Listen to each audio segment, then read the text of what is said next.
another one of these by myself. I'm going to keep my water on the table this time so it doesn't knock over and cause technical difficulties like last time. I need to drink a lot of water. My eyes have been burning so much lately. And honestly, like I feel like they do normally because I just have like too much screen time like most people, just due to like, in addition to just being on my phone and like watching entertainment and stuff, like, you know, I'm just always editing videos and doing stuff like that. And if there's one thing about being stuck in this social distancing, work from home, pandemic, whatever you want to call it, I feel like I'm a lot more cognizant about my morning routine and my rhythms, you know, because like there's no more day of the week, you know, it's just day. It's just everything's the same, you know, we're just all fucking can't think of his name. Bill Murray? Yeah, we're all Bill Murray now. And one thing I've like definitely noticed is like there's a distinctive difference in how my energy is and how my eyes feel when I get like too much screen time and like a good amount.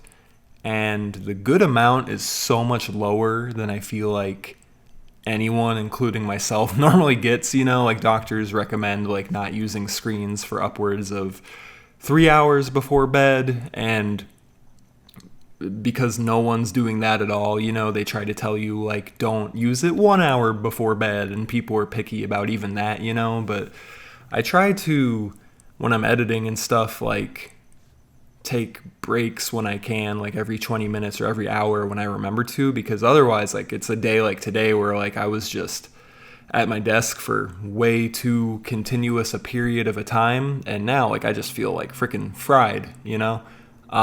So yeah, like just being locked at home, it's just kind of given me more time to like get into the rhythm and the cycle of like what my day-to-day is, and I think kind of just live with a little bit more intention, you know, because like we normally have pretty repetitive lives that keep us like trapped in a cycle, but like it's the kind where you're like getting beaten over the head with a sledgehammer all the time, where you're like waking up at the crack of dawn and you gotta like get in a car and you gotta go show up at a place and deal with like all these lights and noises and other people, and like you don't actually want to talk to like a lot of them, and then like you gotta go worry about going to the grocery store and like getting gas because you keep running out because you have to keep going to your job, and it's like just this whole thing. And you know, it's like we are all going like pretty stir crazy, being kept inside obviously, but I think there is a little bit of a silver lining to kind of getting a consistency to just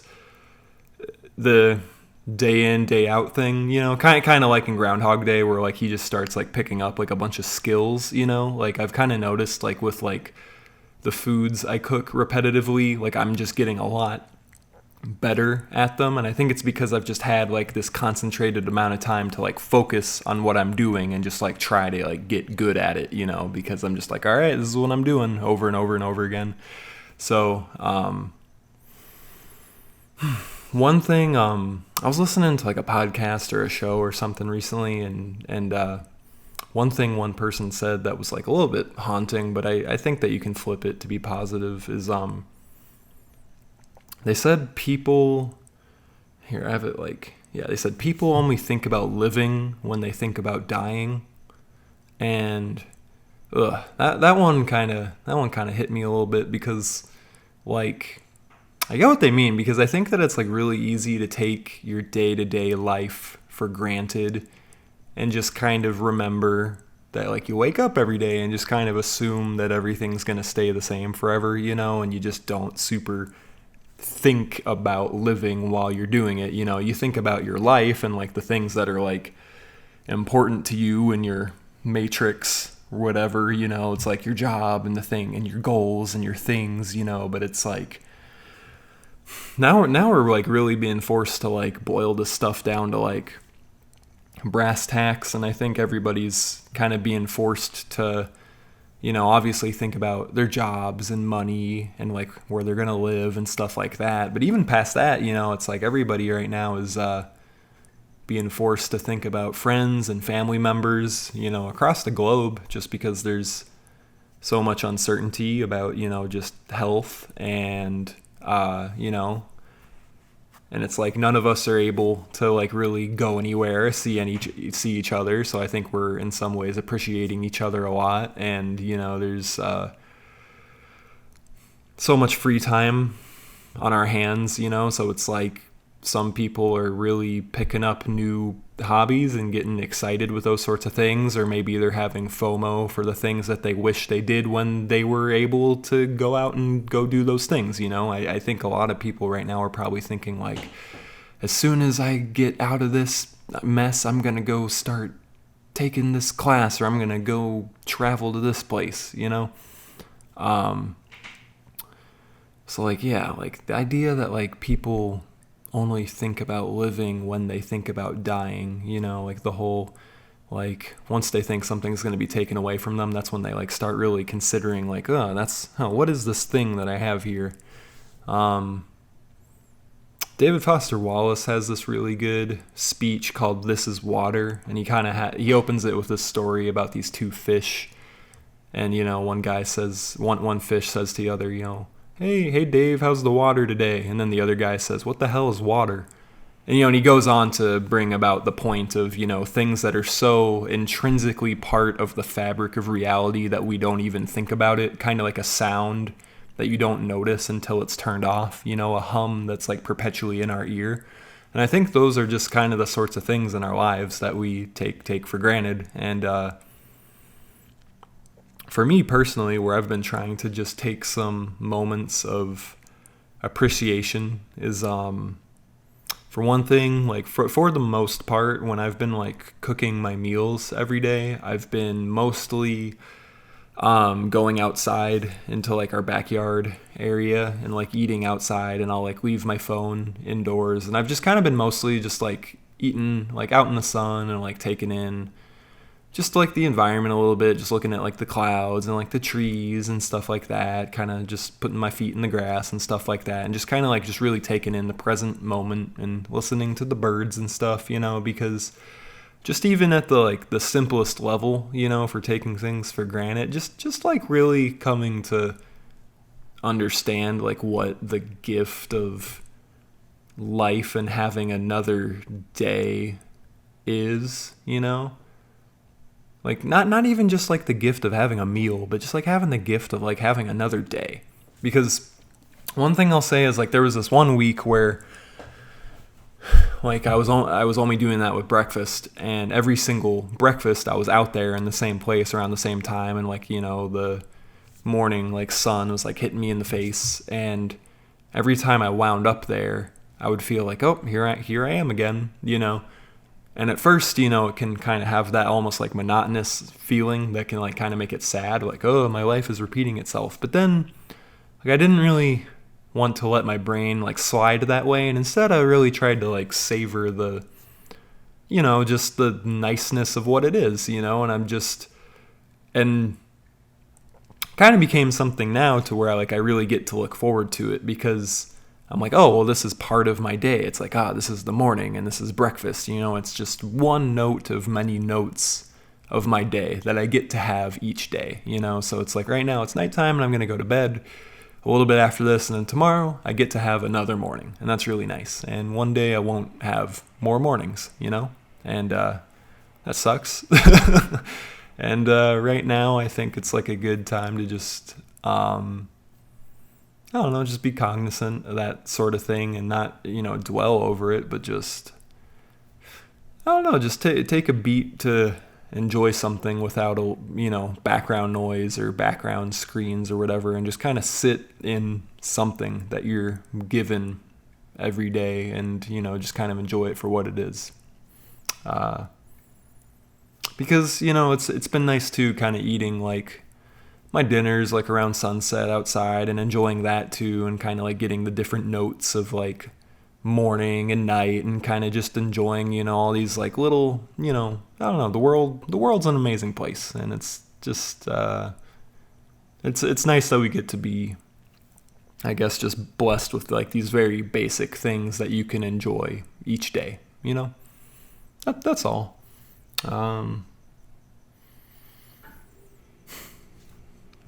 Because I think it's I think like a trap that like all people wind up getting in is that like we think that like the world is always going to be the same, like because even like a certain vocabulary I hear a lot of people use when they're talking about coronavirus and quarantine as kind of when this all goes back to normal.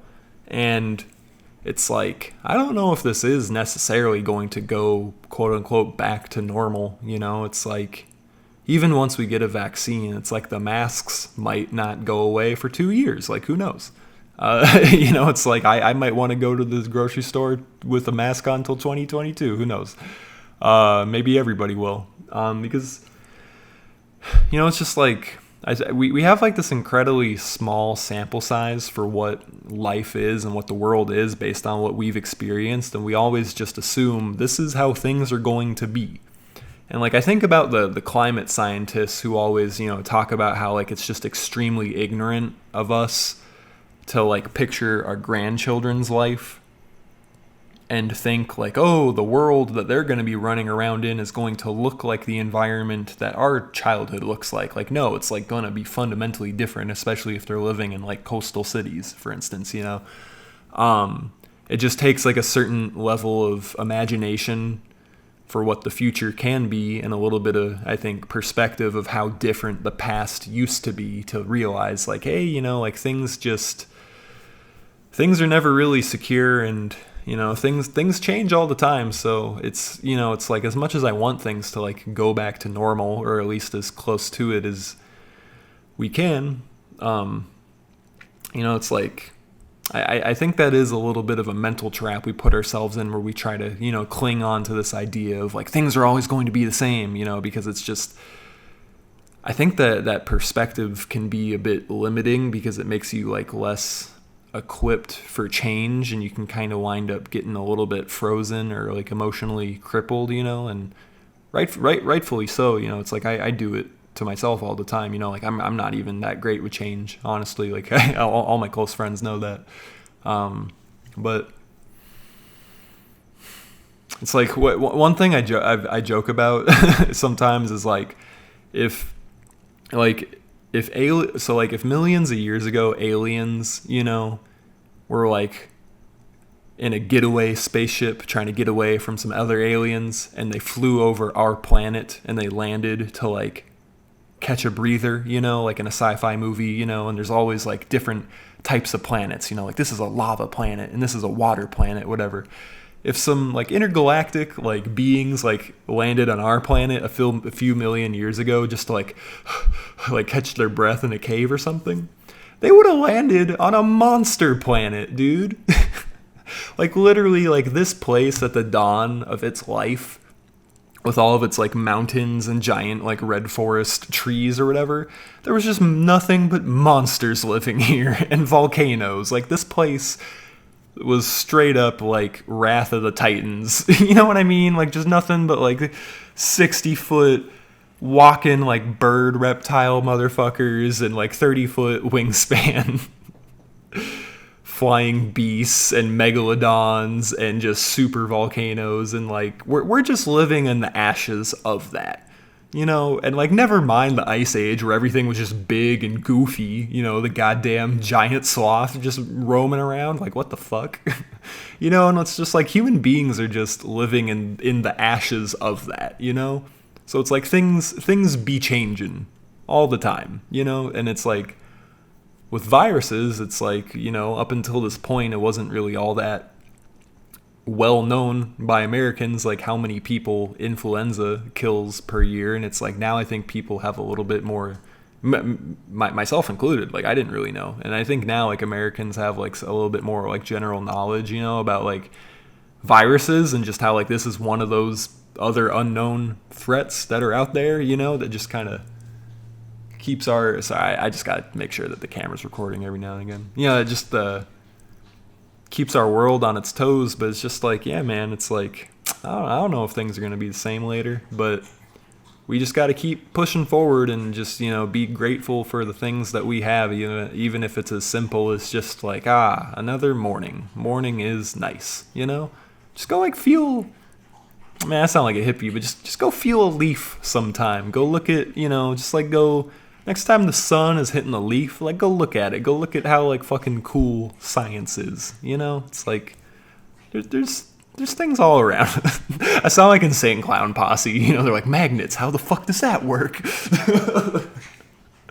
I'm reading this book right now. It's actually what's underneath my microphone. It's called Ishmael.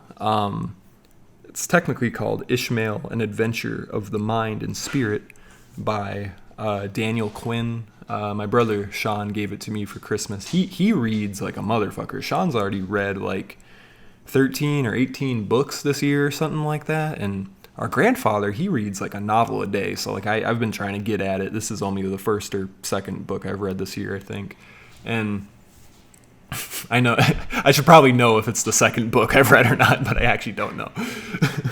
Oh yeah, I read Watchmen.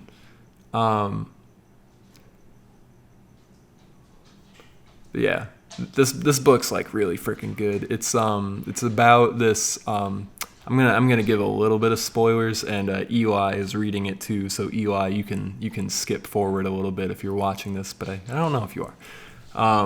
It's about this. I highly recommend this book too. I just know that we're in this age where I doubt anybody is about to read this just based on the fact that I'm saying it's a good book. But I highly recommend that you read this book. I'm about to ruin a little bit. It's about this gorilla who basically he's been in a zoo / menagerie for a number of years, and this is his backstory, and he's basically taught himself English through context, and now he after a life of through the help of a person teaching himself human history and very collegiate studies, he's an expert of the human condition and language and history, but overall he considers himself, because he was an animal in captivity, he considers himself an expert in captivity. So he's looking for a human person that he can mentor, because he believes humans can save themselves and the world if they realize that they are captives to themselves. But what they don't realize is that they need to find the bars, because they don't really fully realize how they are captives and they're keeping the world hostage, basically.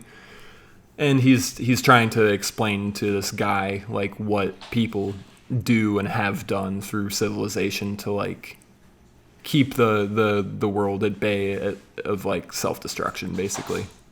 And basically the main thing that he's trying to instruct is people have a propensity to brainwash themselves through stories, and he uses Hitler and the Holocaust as an example, and how he got an entire nation captive by this story of German race superiority, and all the people he convinced were captive to his mindset. But on top of that, the people around the supporters, the German dissenters who didn't agree with Hitler, they were captive too, because they were prison to a society that lives this way. And he was explaining how all of human society lives this way due to a story that we all universally participate in. And the human is well, what is this one story that all of human civilization participates in? Because I can't think of one story that every human through all 3 million years has contributed to. He's I can think of things like that, like Christianity, but that only accounts for 2,000 years. And some people, he's what's the one story that's in our ears at all times for all people of all cultures? And he basically winds up, I have a point here. I swear I'm not just mapping out the plot of an entire book. But he basically winds up mapping out the story of, he makes the person think about it, and he's okay, I think I have it. He's well, there was the dawn of the universe and the Big Bang, and it created, all of these different galaxies and solar systems and planets, and then there was the Earth, and then there was all these microbial beings, and then they became amphibians and reptiles and mammals, and then there were humans, to make it simplistic. And the gorilla's like, yeah, that's the mythological story. And he's trying to explain to him where the mythos is in there that keeps us captive and slaves to society as people. And he explains how if a few million years ago jellyfish told that same story, but they ended the story with jellyfish, they would be vastly wrong, because they were not aware that they were the end-all be-all of the universe, and that humans and other things were to come, and spines and vertebrae didn't even exist yet. And basically the large point here is he's explaining how all humans through all history, basically, if you take this story, the first 90% of the story is about the creation of the universe and everything inside of it. And then at the last 10%, it pivots and it becomes about the creation of Earth and a really specific subset of Earth, the creation of humans. And he basically is saying how the story myth that we all have told ourselves through all of time is basically this story that the creation of the universe ends with the creation of man, as if everything that's ever happened was to the sharpening point of us. And the problem with that is it winds up insinuating that the world is made for us, and in turn the world is ours. And through that we give ourselves an overconfidence that we can do what we want with the world, and we have a sense of ruling and dominating and imperialism basically baked into our blood. And because of this, human beings have never been able to reach peace, because we're constantly trying to dominate things, because we believe that the universe, not even just Earth, was made for us, and we are the point of everything. Human brains and human bodies are the point of the development of the entire galaxy and all the stars, and the world is ours, and it's for us to perfect and conquer, and even become a multi-planetary species. And he's like, well, if that's the beginning of the story, what's the end? And he's like, well, the end is, and in the humans' conquest for dominating the world, they realized that they went a little bit too far, and they had to fix things up, referring to climate change and us trying to reverse our effects, or us trying to find a new planet to live on. And he asks them, who among, your species, humans, wants to destroy the world? And he's like, nobody. And he's like, but you guys wind up doing it anyway. And he's like, yeah. And he's like, well, why is that? And he's like, because humans are fundamentally flawed. And he's like, you see, that's the other myth. Because the thing is we would never say that about any other life form ever. We don't say that dogs are fundamentally flawed, just in the same way that if a friend says, I'm a bad person, you're just kind of hey, you're not a bad person, that's not even a real thing, you're you might have made some mistakes, you might have some opportunities to learn or grow, but you're not a bad person. You're not marked with this scarlet A, it's you're you, it's just you're this person. It's you're Rachel or whatever, but you're not marked as bad, so in the same sense, human beings as a species, Homo sapiens sapiens, we're not this, animal kingdom god-defying thing that's flawed. We have this manifest destiny that makes the universe made for us at this pivot, and we have this inherent thing that makes us unable to know how to live and breathe and do things properly, and we are bound to fail because of our inner, John Locke, whatever the fuck, argument. And the problem there is it's kind of because of this, we wind up, taking it even a step further, and it's like, hey, we can keep doing what we want to ourselves and to the world forever, because not only was the world made for us, but everything we do is just the price we pay to this larger point. All this damage we pay, or all this fracking we do is the price we pay for oil, and all this blah blah blah is the price for air conditioning, and it just goes on and on and on until we decide, oh well, humans are flawed, so now we just gotta fix it a little bit, and by finding a new planet or by planting more trees or whatever it is. And that kind of got me thinking about how, I think people wind up doing the same things with, themselves on an individual level, because it's kind of by deciding that, people are fundamentally flawed, it's kind of like a sneaky way of giving responsibility to the gods. You're basically saying oh, well, this is something we can't fully figure out or handle, so we're going to give this to you because we're different and we're us, and and I think human beings do that too. They have a certain, or we, I'm not an alien, but I'm not a robot, but I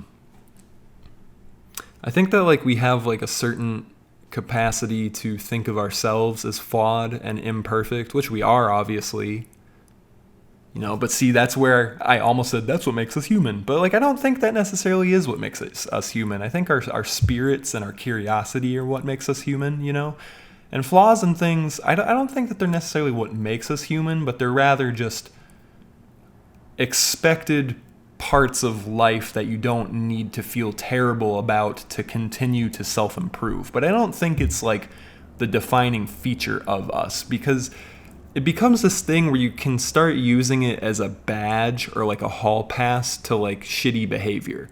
Because once you decide this is the way I am, or this is the thing I do, you can kind of start getting back into bad habits or things that aren't good for you, or negative feedback loops. And as you're doing them, and even though it doesn't feel good, or it's leading to a path that is less desirable than you've had in the past, where you were feeling way better and having a lot more energy and happiness, you can just tell yourself oh, well, I'm flawed, or this is what I do, or this is one of the cycles that I participate in and I'm going to get out of it, But it ultimately, everything is, your decision. And it is really, really hard. It's I'm definitely speaking in an ideal world sense, where people can just decide I'm going to overcome all of my weaknesses and have perfect determination and discipline. I'm not saying any of that stuff is easy. I'm definitely speaking in a vast generalization right now, an ideal world type thinking, because people got to deal with stress and emotional baggage and bills and complex relationships and addictions. I get it. It's really hard, but just to break things down into these fundamental small levels, I think it's important sometimes to really zoom out and kind of understand the human condition and why we are this way a little bit, and some of the tricks and traps that we allow ourselves to participate in.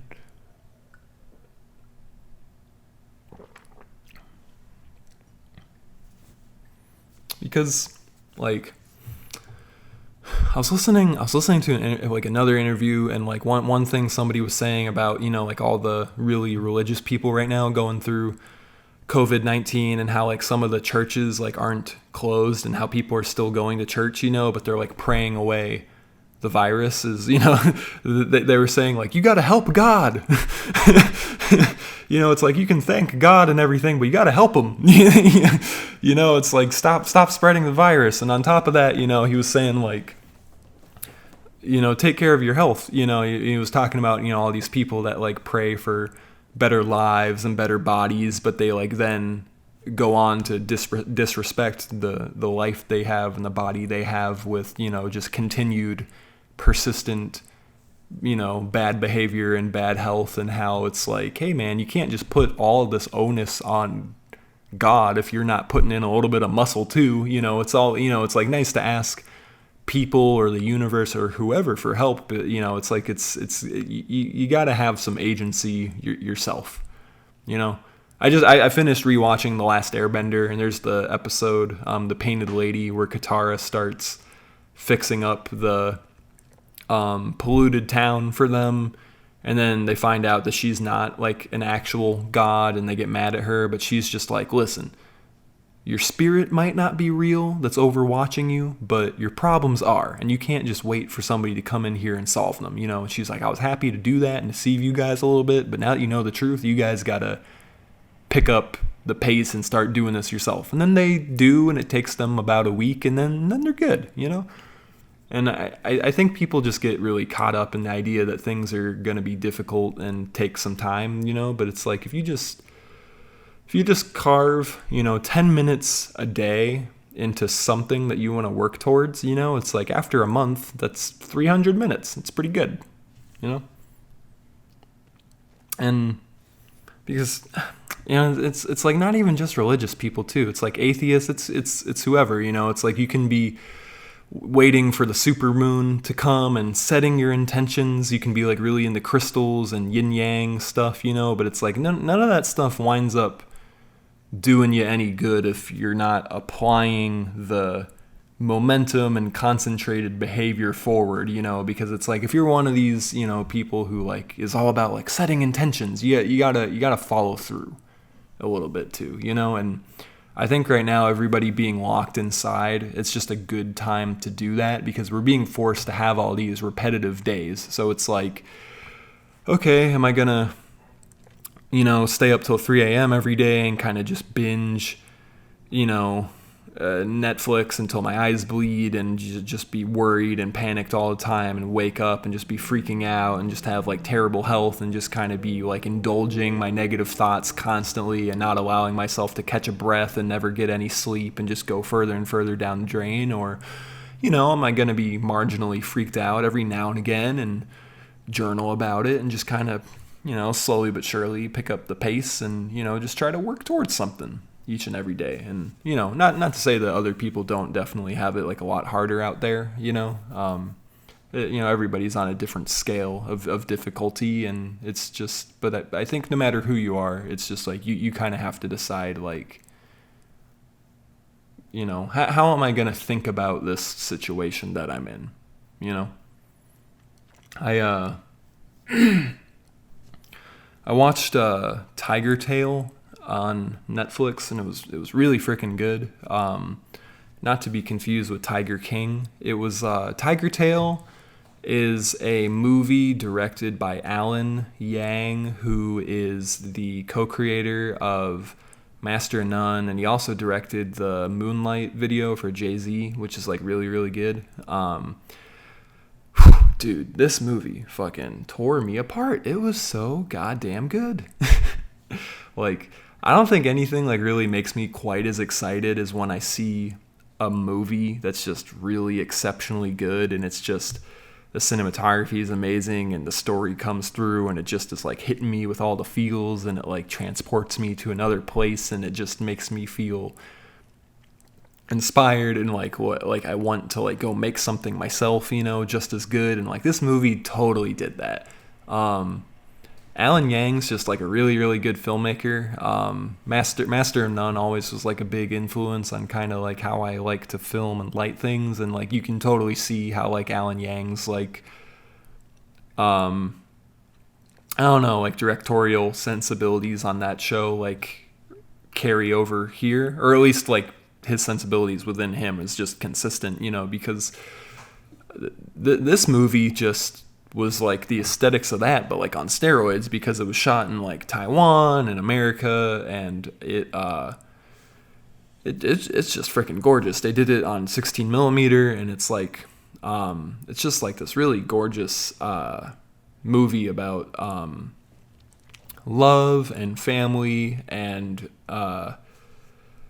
Taiwanese immigrant, basically just like making like a lot of sacrifices, and it's like a generational story, you know, about a man from I don't know how old he would be, but you know, from a handful of decades ago, you know, and his life, and you know, it has I'm not going to say too much, but it has a lot to do with like different perspectives of age, and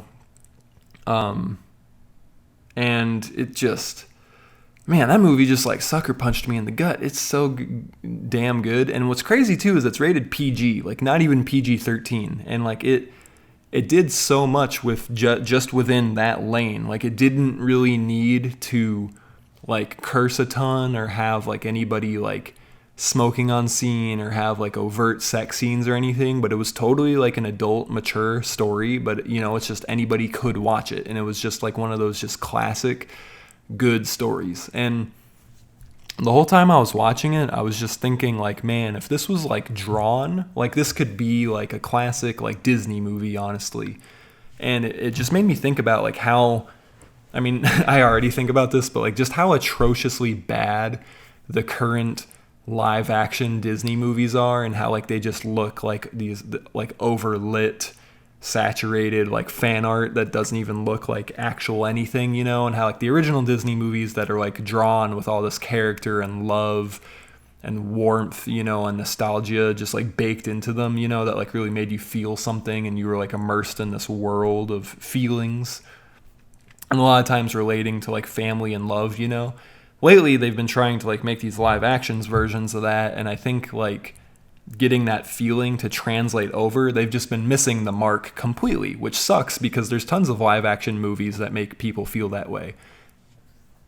And like with Tigertail, this movie, like it just made me feel like, oh, this is what live action Disney could be. And I'm not saying this is like a Disney-ish type tone of a movie necessarily, but it's just like a gorgeous movie about just like love and life and family, and it's like a tearjerker, and just, man, very, very good. Just kind of like on some of like the themes like I've been talking about before, like it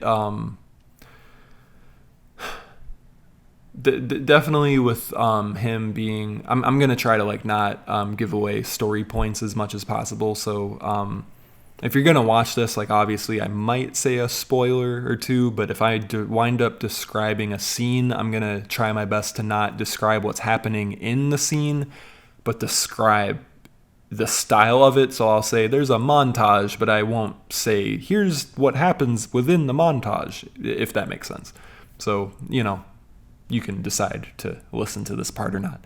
But obviously with it being like a story about a Taiwanese immigrant and stuff, especially from like decades ago, where there's like less technology and stuff. It really just got me thinking about just like, man, just like watching this person just kind of put steps, just putting a foot in front of the other every single day and just kind of marching forward, not really knowing what the next day is going to hold, and just the idea of like so many people in this country, like past and present, who they just gotta keep going forward and they don't really know what the future is going to hold, and just kind of the implications of living for the sake of making sacrifices for hopefully a better life for yourself and for your family. And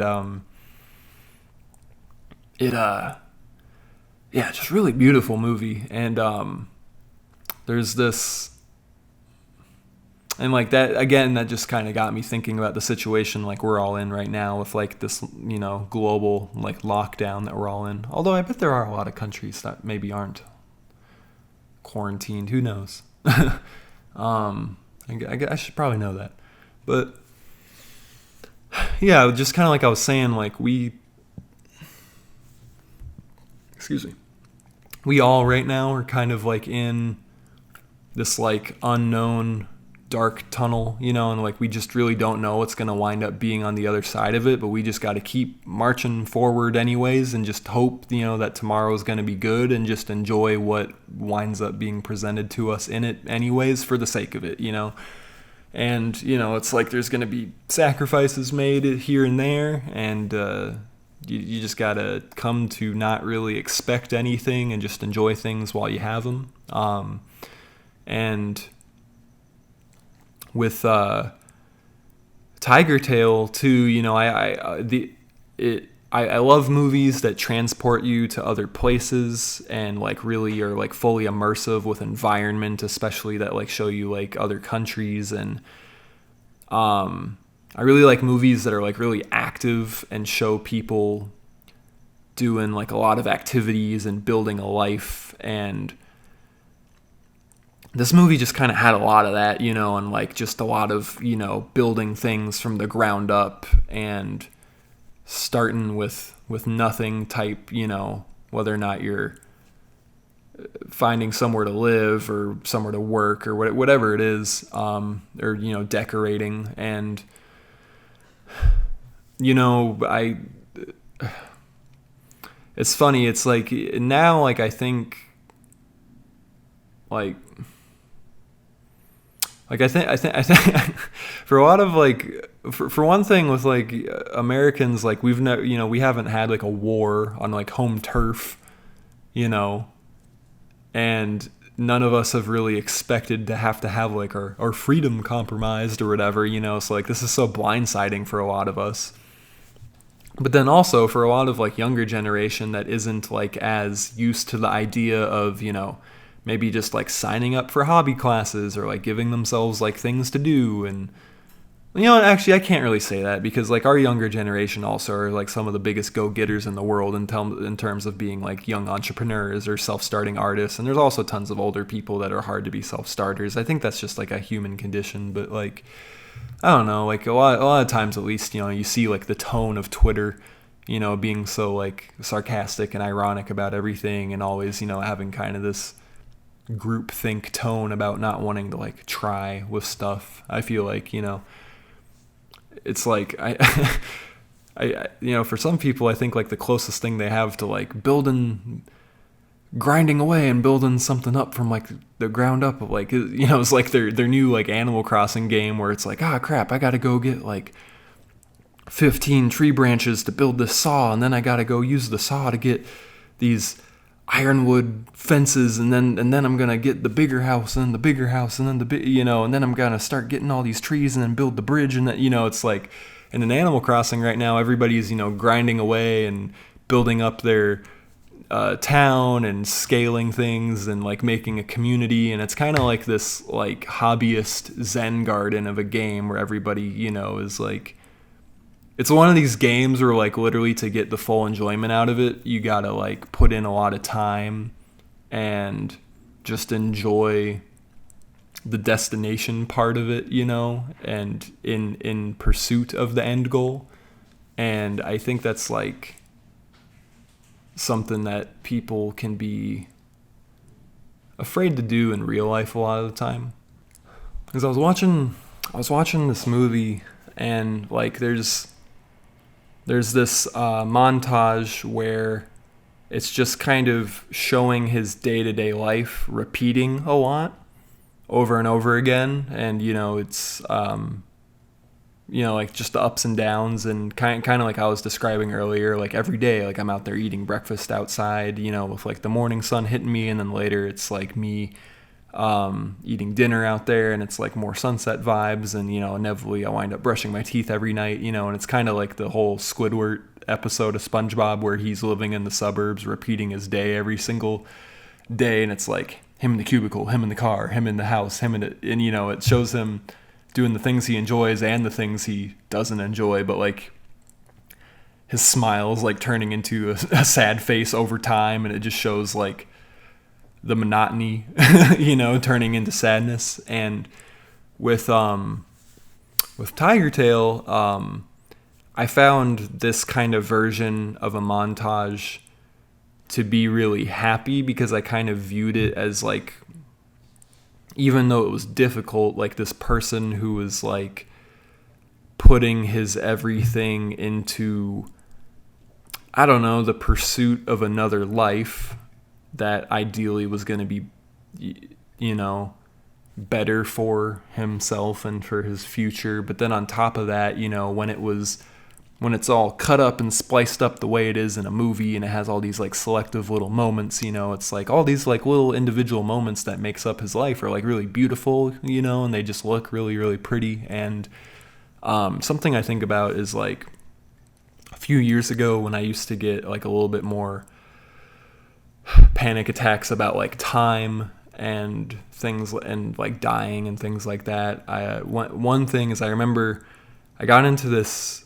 mode where every single time like I was washing the dishes, I would be like, oh, I'm back here again, and like I would be like looking through my own eyes at my hands, and like the whole first person of my life, just like washing dishes at the same sink in the same house over again at the same time of day.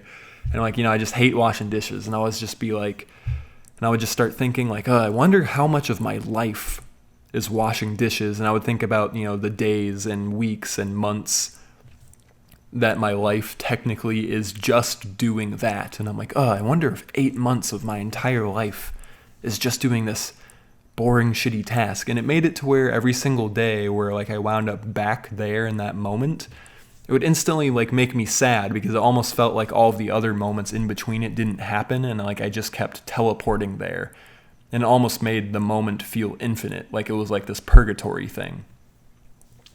And I think that like you can kind of do that with like anything, because sometimes when you're like lying in bed waiting to fall asleep, it's you can kind of think like, oh, any second now it's going to be 2 p.m. and obviously it takes some hours, but the next day 2 p.m. rolls around and then you check the clock and you go, oh, here we are. It's almost as if you teleported. You time traveled in real time. And I remember I don't know, this is like kind of one of those young philosophical moments, but I remember one time like when I was a kid, I was in the shower and I was enjoying I just remember the temperature of the water was like perfect, and I was just like I don't know, I was just like enjoying, like, I don't know, it was just a nice shower. And I remember like I didn't want to get out yet. And I remember like thinking like, if I kind of like a Schrodinger's box thing, like is the cat inside the box dead or alive, or I don't know if that applies here, but anyways, I remember thinking like, if I don't get out of the shower yet, and if I just really concentrate on this moment, it's almost like this moment literally never ends, and it's almost like this moment is infinity. Because in my head, I was aware that the moment would end eventually and that the rest of my life wouldn't be spent in that tub, But it was also like if I kind of suspend this moment and like hyper focus on it and maybe stretch it out a little bit, it's almost like you like enter it in a different way and in you like your mental space, if that makes sense. And I don't know if that we'll see if this makes sense to anybody. And because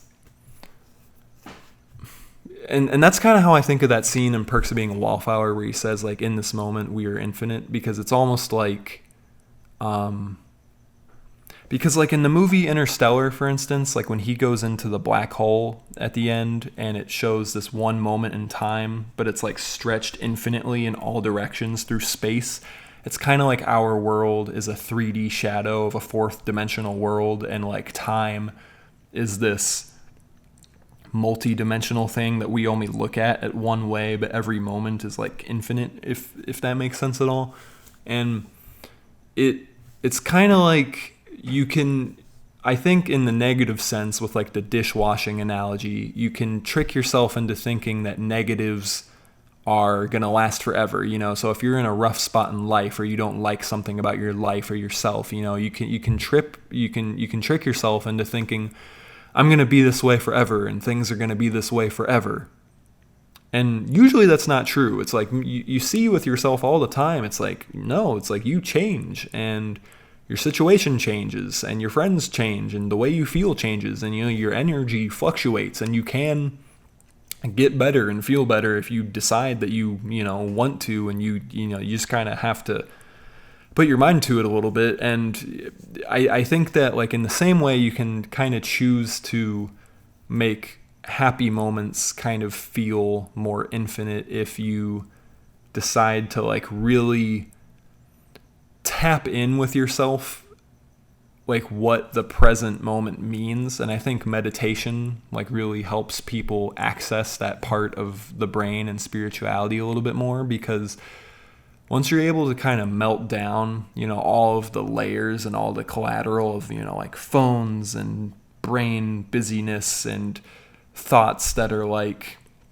just just like busy brain thoughts that you're telling yourself that like isn't like, it's just a bunch of garbage, and worries and anxieties and blah blah blah. But like when you can just like really boil things down to just all the sounds around you and the things that you see and the things that you're experiencing, and like I was saying earlier, like just appreciating something as like little as a leaf, or like the water on your skin, you can really like start to make a moment feel like lived in, and like, oh, this is what life is right now, right here.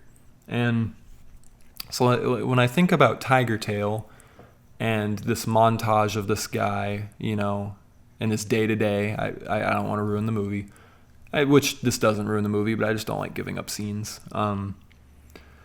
It's like everything you do kind of makes up the tapestry of your life, so it's not just washing dishes or going to the bathroom, or going to the doctors, or going to work, or cooking breakfast, or whatever it is, all these different things that we have to do for good or for worse, it's like all these little moments that like, whether or not we enjoy them or don't, which can feel fleeting or feel like they last forever, it's like this isn't your entire life. It's like later, if you looked at like a montage of what your life is, it's like it's the tapestry of all of these things. Because if right now if you took the things that you do every single day, every week, and every month, and made like a little flip book comic out of it, because everybody like has the things that they in general do all the time. Like, I always get up around this time, I go to this restaurant a lot, I do this activity all the time, I'm always playing this game, I'm always on my phone, like whatever it is. I always go to the gym, maybe you're on whatever it is. If you like made like a little like flip book animation out of that, it would create this like repetitive comic, showing you like doing all of these things over and over and over again. And the only thing that would be different is you in the middle of those activities happening around you that you were manipulating, basically. And the thing that would really be controlling the difference of you is your energy and your mood, and like what you're bringing into it, because it's like you can like really decide like, oh, this sucks. Like, I hate washing dishes, and I hate being here, and this is depressing, and this is my whole life, and God, any second now, it's going to be 7 p.m. tomorrow, and I'm going to be back here again. Or, you can just be thinking, like, well, at least I have food, and you can just kind of, just be taking some time to be, like, thinking about your parents or whatever, like, while you're doing that. Or, take advantage of the fact that it's a moment to, like, unwind and slow down a little bit. Whatever it is.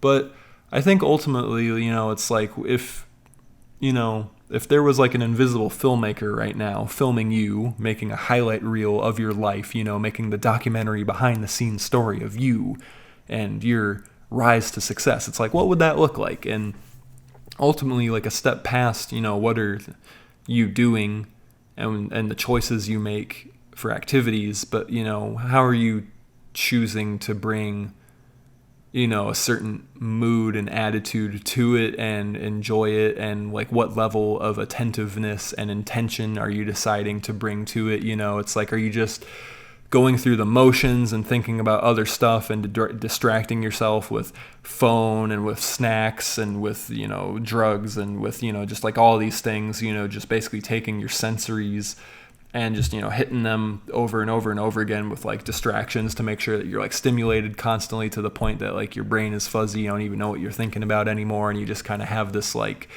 defeatist attitude about all of it? Or are you, like really tapped in and appreciative and like, you know, soaking up all of the like moments and notes of all of those individual little things, because, you know, like, hey, I don't know when, you know, morning is going to be like my last morning ever, but I'm glad that this one I'm having right now is a part of this larger, you know, flip book or whatever you want to call it.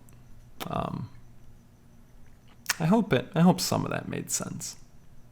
And I hope this doesn't just come off as me being pompous telling people how to live, because that's never really my intention. But I just kind of, I don't know, a lot of what I wind up doing all day is just being like, I'm an overthinker and I can kind of get philosophical and stuff. And a lot of the time I just wind up thinking of things in these kind of very complex terms in my head, and it winds up helping me a lot when I can kind of break things down and like realize like what I think about the world and life and how I navigate through it. And I don't know, if any of it winds up being of use or helpful to other people, then, you know, that's nice, and I like the idea of that. So I hope people aren't just like, oh, this motherfucker's telling me what to do, you know, because that's not like really what I'm trying to do. But these are just the thoughts that are on my mind lately.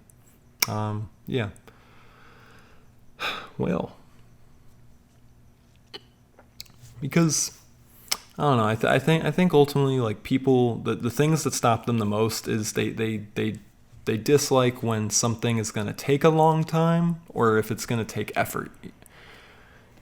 And like I was saying earlier, you know, people deciding that they're fundamentally flawed, they can give themselves reasons or excuses like, I am this way, like this is a part of my identity that I am this, or I don't do this, or here is the excuse that I don't do this, you know. So it's like with exercise, you can decide like, I don't exercise because it's too hard for X, Y, or Z reasons, or I'm busy for X, Y, or Z reasons. But then it's like, can you go on a 10-minute walk once a day? Yes. Well, then it's like, okay, then you can do that, you know.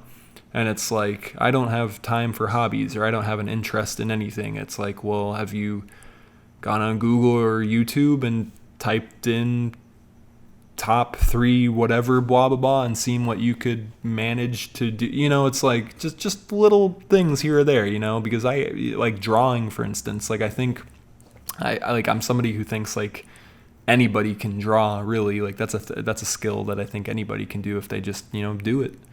You know, so, and it's like now is a really good time, like now that everybody's just locked inside, to just kind of give themselves something to do once a day, even if it is just for like 20 minutes, you know, just to give themselves something to, you know, get the blood flowing a little bit, but like in their brain, you know, in terms of like, hey, this is something new that I want to add to the equation that like makes me feel good and adds a little bit of added joy and a sense of reward and a sense of, hey, this is a new thing that I can work at.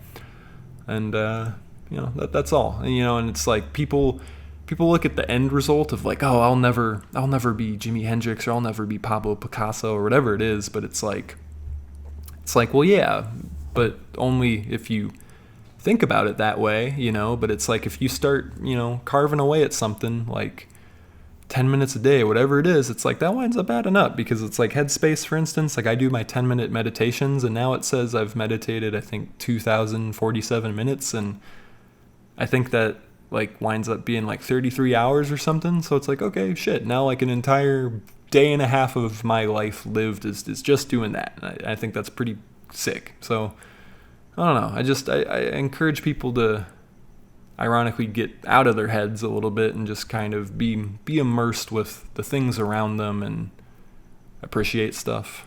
And if they want to start, you know, living differently, you know, they can, because like last 2 points here I had bulleted that I forgot to talk about is like one part in Tigertail is like there's a character looking at like a photo, like an old photo of their family, and it's like a really beautiful moment in the movie, you know, and it's like very romanticized. And I was thinking about how like tons of people would probably like look at a scene like that and be like, oh, I wish I lived in an era where I had this one photo of my family and it was this keepsake of mine, and you know. But then I'm thinking about how like, okay, well, that person in that scene probably is thinking like, oh, I wish I had 150 photos of all of my friends and family and not just this one. Like, that'd be amazing. You know, it's like people always want to switch places. And, you know, these days we do the exact same thing. You know, right now we're all stuck at home away from our friends and family. It's just,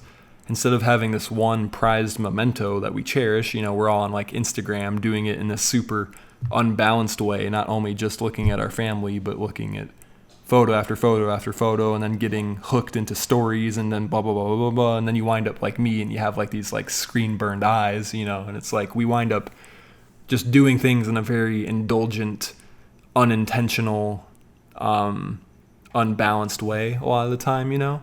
But I think people of our present right now can get very romanticized and swept up in the idea of like a simpler past, and it's like, if you want to start living that way, it's like you can, it's like, if you want to just start like having like some hobbies and like get up and start painting your walls a different color, and it's like, if you want to like just go like order some like hard copy photos of your friends and family and have those, and like get a flip phone and an iPod Classic, it's like, I don't know, it's like, okay, I feel like I'm just kind of rambling now.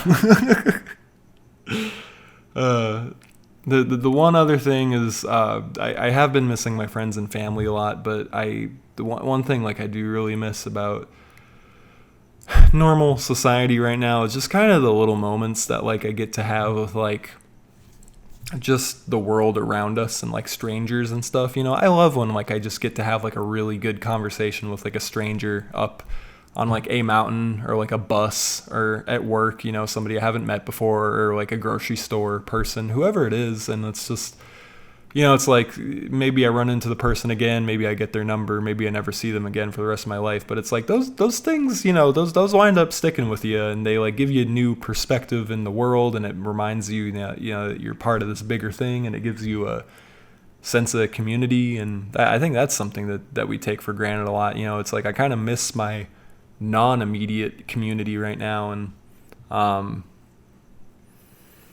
in Tigertail, like, it takes place a lot in the past, and there's this one scene where like a character meets another one in public, and like they just walk up to each other and talk, and they get along, and they wind up going off and having some plans. And like, I think about how like the past just seems kind of dope in that way, and how like now like we're not like that at all, and like we have all these like security measures, probably for good reasons, but like we're also timid and bashful about putting ourselves out there in terms of like making connections and taking risks and trying things. Like I remember I went on a trip to Portland with my grandfather back in December, and he was saying like, man, he's like, I think this country's seen its best iteration of itself. He's like, I'm all for progressive values and new technology, but he's like, I feel bad for you young kids. He's like, you guys will never know the joys of like going down to like these like steakhouses that have like dance clubs downstairs with like a jazz musician and like a comedy club and this and that. And it's like, obviously we have versions of these things, but he was, speaking more to like a time where like the primary version of going out with friends and dates and community is like just going to these places where it's like it's hot and happening, and you go meet strangers, and everybody's just kind of out and about, and I think like now it's like we have this very garage culture where everybody's just in and out, and they're going to where they're going to go, and they're not looking to their left and right, and they're not associating with the people around them, and they're just there to do what they're trying to do. And everybody kind of treats their day to day and the world that they're in kind of like their phone, where they're just curating it, and trying to make it, like their perfect little algorithm. And it's like, people are like swiping left, but in real life, and like something like me and my friend Natasha talked about when she was on the show is like her and I like went to the T-Mobile store, and there was this moment where it's like, there were 3 people behind the counter and like 4 people behind the counter, including us. And there was this moment where like the room was dead silent. Everybody was just looking at like either the wall or their phone, and like another guy walked in and nobody acknowledged him, and he didn't say hi to anybody in the room. And it's like, that's just completely normal. Like, that's the culture. But like, I feel like in the past it was a little bit more like humans, and like like the world maybe was like more of a, maybe I could be wrong too, but you know, like the world was maybe just like a more of a playground for opportunity, you know, and I don't know. I wish that we put ourselves out there more often, and I wish that we were more excited to see each other and get to know each other, and maybe just like make the most out of our interactions and spaces with other, I don't know. Somebody walks into a store and you're in line, just be like, yo, your outfit's dope, or whatever it is, try to make a friend, whatever it is. Whatever it is. All right. I cannot recommend Tigertail on Netflix enough. You can stream Red Foo Sky Blue by Lil Qwerty everywhere right now. Let's see, what other things can I recommend? I'm going to leave it at that. All right. Have a nice night, everybody.